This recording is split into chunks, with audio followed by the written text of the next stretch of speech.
I have 3 wonderful kids, my mother said, raising her glass with the kind of smile that photographs lie about. My sister, technically my cousin, beamed beside her in white lace and pearls. The other 2 kids she pointed to were our cousins Blake and Monica, all 3 clinking glasses like they'd just been knighted. I was sitting at the farthest table next to the kitchen door. My name wasn't on the seating chart. I had been added last minute, by the caterer. My name is Danielle. And from wherever you're watching this, stay with me. Have you ever felt like the ghost of your own family? My mom never looked in my direction. Not when she toasted, not when she danced, not when people gave speeches about how proud she must be. I wasn't even a footnote. Just a shadow in a borrowed dress with a ribbon that said staff instead of family. I hadn't come for the wedding. I'd come for her. See, when you've been erased so many times, you learn to write your name in permanent ink. I waited. Through dinner. Through speeches. Through the cake cutting, where she smeared frosting on Blake's nose like he was her firstborn.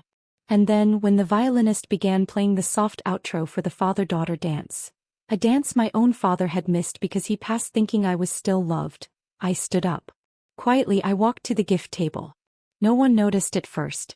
Then they saw me holding a long white box wrapped in matte black ribbon. I walked to the stage. The mic was still hot. "Hi, Mom," I said, smiling gently. "I brought something for you." The room stilled like a held breath. I placed the box on the table in front of her and slowly removed the lid. He peeked inside. Her wine glass slipped from her fingers and shattered at her feet. Inside the box were 3 sealed envelopes, each one embossed with a law firm's name. Inheritance. Property. DNA results. The first one contained the deed to the house she'd secretly put in Blake's name. The second, a court-certified copy of the will she'd forged after my father's death. And the third? That was the one that rewrote the whole family tree. They called it a wedding. But by the time I finished it felt more like a funeral. For her lies. And my silence. She tried to laugh it off. "Oh, Danielle's always had a flair for the dramatic," my mother said, though her voice cracked like porcelain under pressure. But nobody laughed this time. Not even the DJ. My hand hovered over the third envelope. The DNA results. I didn't open it. I didn't have to. Because Blake was already sweating bullets and Monica's husband had gone pale. "My mother's right," I said slowly. "She does have 3 wonderful kids, but only one of them is legally hers." Whispers rippled like a tide across the ballroom. I turned to the crowd. "What would you do if you found out your mother forged your father's signature a month before he died? Changed his will? Gave your childhood home to your cousin? Told the world you were too emotional to handle grief when really she was just hiding what she did?" Someone gasped. Someone else dropped a fork. But she just stood there, clutching her pearls like they could protect her from the truth. My name was scrubbed from the will. My trust fund dissolved into family medical expenses. And every time I asked questions she called me ungrateful. But I remembered everything. I remembered being 15 and watching her write checks in my dad's name after he died. I remembered seeing the notary stamp, the one from her friend Carol's office. And I remembered how Carol moved out of state a week after the funeral. But I didn't come to confront her that night. I came to finish the job. I looked directly at my mother. "I've reopened Dad's estate," I said, voice steady. "Turns out when you lie under oath about who your real children are, courts take that seriously." She opened her mouth. Closed it. Opened it again like a fish gasping for water. Blake took a step forward. "You don't know what you're doing." I smiled. "Blake, honey, your last name might be Sullivan but your blood says Turner. That paternity test you refused to take after the accident? We got it another way." My lawyer's card was stapled to the inside of the envelope. His number in bold red ink.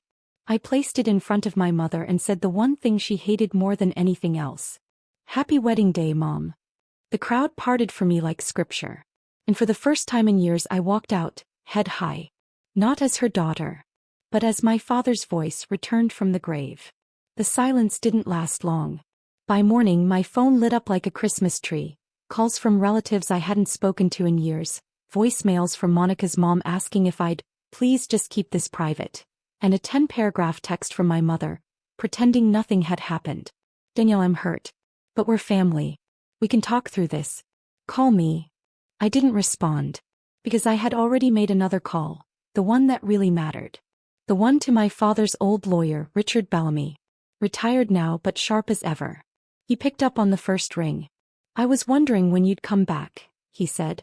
"Your father always said, Danielle's the smart one. She'll figure it out when she's ready." I was ready now. Turns out Richard had kept copies. Originals, even. My dad's real will, dated 3 weeks before he passed, with his handwriting intact and a clause naming me as the sole heir, as long as I was over 21 at the time of execution. I was 29. And the ink was still legally binding. The forged version? Sloppy. Different ink. A notary who left the state. A signature that leaned left instead of right. A small thing but crucial. But this wasn't just about the money. Not anymore. It was about erasure. Years of being pushed to the edge of my own life. Family reunions I wasn't invited to. Birthdays spent alone while my mother hosted dinners for Blake and Monica like they were royalty. I once watched her post on Facebook. "My babies are my whole world." He meant them. So I gave Richard the green light. He reopened the probate. Filed a motion to vacate the fraudulent will.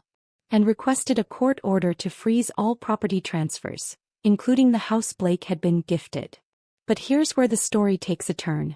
Because the house wasn't the only thing my mom had transferred. She'd funneled over $118,000 into a family trust for Blake's startup. A trust created 2 days after my father's funeral. The paper trail was clumsy. Rushed. And now, it was all in my hands. I walked to the mailbox that afternoon and slipped in the envelope addressed to the district attorney. 3 days later, my mother's account was flagged for investigation. What she built on lies. I was now unraveling with truth. And truth, when timed right, hits harder than revenge. 2 subpoenas and 1 emergency hearing later, my mother's perfect little world began to rot from the inside out. They froze her accounts first. Then the clerk delivered a cease and desist to Blake's company, the one propped up with my dad's life insurance money. Suddenly, the cousin who once mocked me for working retail was calling, crying, asking if we could just talk. I didn't answer. Because Blake's startup wasn't really a startup. It was a shell. An LLC with no revenue, no product, and a consulting budget that included private flights and hotel suites in Miami. Funded by a man who never approved any of it. That man was my father. And I was his heir. When the court finally granted us access to the bank records, it was like peeling back moldy wallpaper. Years of transfers, fake signatures, and even payments to someone listed only as M. Wills. It didn't take long to realize that Wills was Monica, my sister. Turns out Mom had been paying off Monica's credit card debt since college. Even paid for her wedding dress. The same wedding where she toasted her 3 wonderful kids. The dress. Bought with the money she said didn't exist when I asked for help after my layoff. I remember that call so clearly. "Danielle, sweetie, you're too old to need help. Maybe if you didn't spend so much time mourning, you'd have your life together." I had $46 in my account that day. She knew it. And she didn't care. So no, I wasn't here for reconciliation. I wasn't interested in healing family wounds that only ever bled on me. I wanted consequences. And they came faster than expected. The prosecutor called me personally. "We're pursuing charges," he said. "Forgery. Fraud. Misappropriation of funds. Possibly even conspiracy, if the cousins were involved knowingly." The word conspiracy did something to me. It clicked everything into place. Because this wasn't just betrayal. It was premeditated theft dressed in family photos. I stood in front of the courthouse mirror that morning, blouse ironed, spine straight, eyes clear. I wasn't my mother's daughter anymore. I was my father's legacy walking back into its rightful place. And this time when I walked into that courtroom, she stood when I entered. Not out of love. Out of fear. The judge didn't smile once. Not when my mother tried to weep into a tissue like she hadn't signed my father's name on financial documents for 6 years. Not when Blake's lawyer stammered that he was young and misled. And definitely not when Monica clutched her fake pearls and said, "We never meant to hurt Danielle. She's family."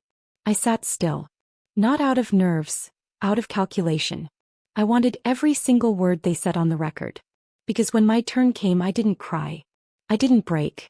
I read aloud the letter my dad wrote to me 2 weeks before he passed, the one they didn't know I had. In it, he apologized for being so soft-spoken in the house, for never standing up to your mother more, and for knowing in my gut that the money he left me wouldn't stay mine for long. He tried to set up a private trust. She dismantled it. Said it wasn't fair to the others. There were no others. I was his only child. But fair wasn't her priority. Power was.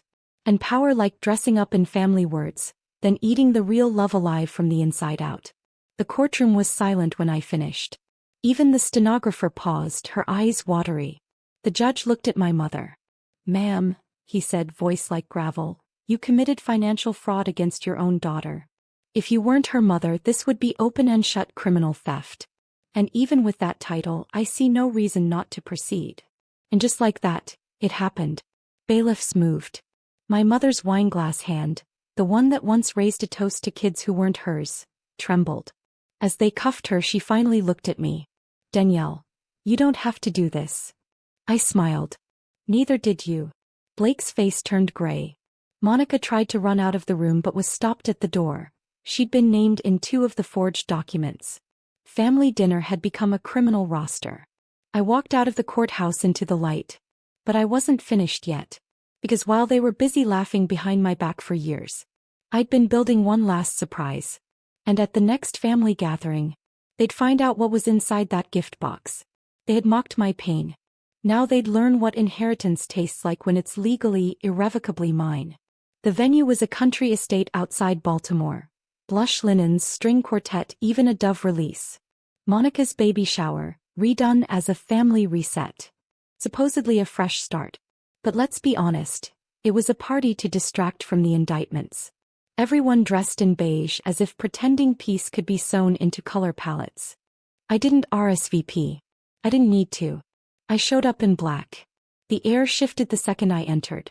Plates paused midair. My aunt's hand hovered awkwardly above a mimosa pitcher. Blake choked on a cube of cheese. And Monica tried to smile. "Danielle, you came." I walked straight to the gift table. Every box had a ribbon. Except mine. I set it down gently right in the center. Then I turned to the crowd and said, "Before the games start, I'd love to say a few words." Someone tried to clap. I didn't wait. I brought something old. Something that belonged to my father. Something none of you expected me to still have. I pulled out the notarized amendment to his will, the one he handwrote 2 weeks before dying. The same one that restored the trust in my name and revoked any access from my mother or her appointed alternates. Including Monica. Including Blake. The room sucked in breath. Then I lifted the second document. A court order finalizing restitution. Monica's wedding, Blake's startup, even the car my mother gifted my aunt. All of it traced, all of it flagged. And every penny now owed back. But I wasn't done. From the box I lifted a third item. A small velvet pouch. I opened it. Inside was my father's pocket watch. The one he always promised I'd wear on my wedding day. The one they told me had been lost in the move. It wasn't lost. They'd kept it. Hidden it. Maybe pawned it for a while before guilt got to them. I held it up in the sun. "He didn't forget me," I said. "You just buried everything he left for me in your greed." Then I looked straight at Monica. "I hope your baby grows up knowing truth. Not this." The silence was delicious. No music. No laughter. Just my mother's legacy unraveling thread by thread. I walked out with the watch ticking softly in my palm. Each tick a reminder. Not of time lost. But of power reclaimed. And I hadn't even opened the last envelope yet. The one I had overnight to Monica's husband. The call came at 2:08 a.m. Not from Monica. Not from my mother. But from Monica's husband, Jason. His voice was hollow. I just read the file. "Danielle, is this real?" "Yes," I said, watching the city lights flicker from my apartment window. "Every dollar. Every forgery. Every lie. Your wife helped them bury me." Silence. Then a breath I knew too well. The inhale of a man realizing the woman he built a life with wasn't who he thought she was. "I'm taking the baby," he finally said. "She's not safe in that house." I didn't ask for details. He didn't offer any. But 2 days later, Monica's Instagram turned black and white. No posts. No baby bump. Just a taking time for family caption that fooled no one. Because the truth? She was served custody papers and a fraud investigation the same morning Jason left with the stroller. I didn't gloat. Not out loud. But that velvet pouch holding my dad's watch? I'd placed a copy of the full affidavit inside, so they'd know the fall wasn't just coming. It had already begun. Mom tried to call. 7 times.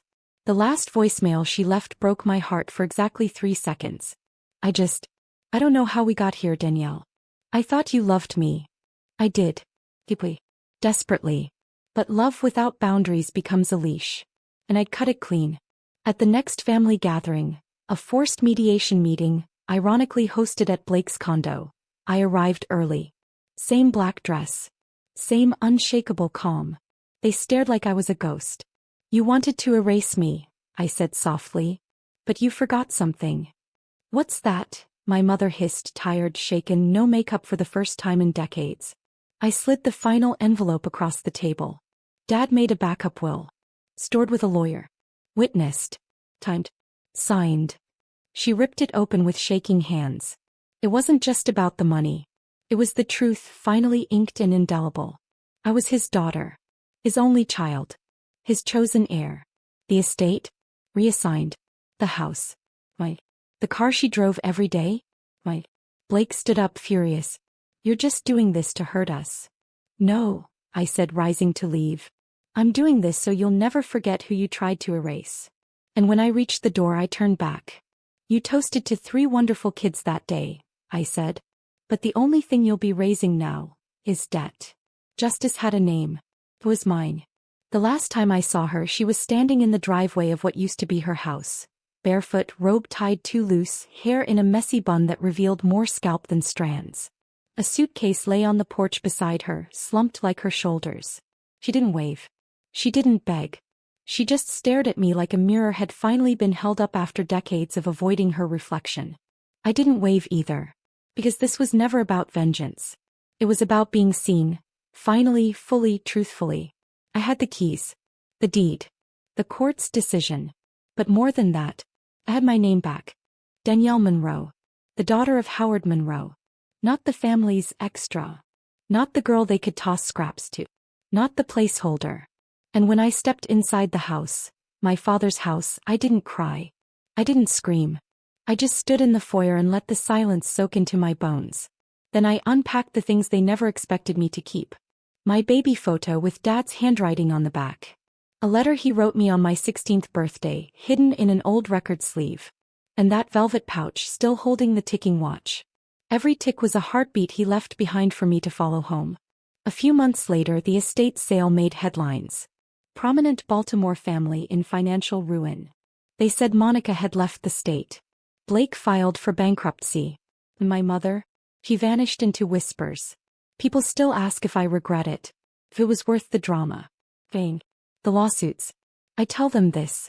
It wasn't revenge. It was resurrection. And I wasn't looking to destroy anyone. I was reclaiming the parts of myself they tried to bury. At the first family gathering I hosted, a small dinner with close friends who had become my real family, I made a toast.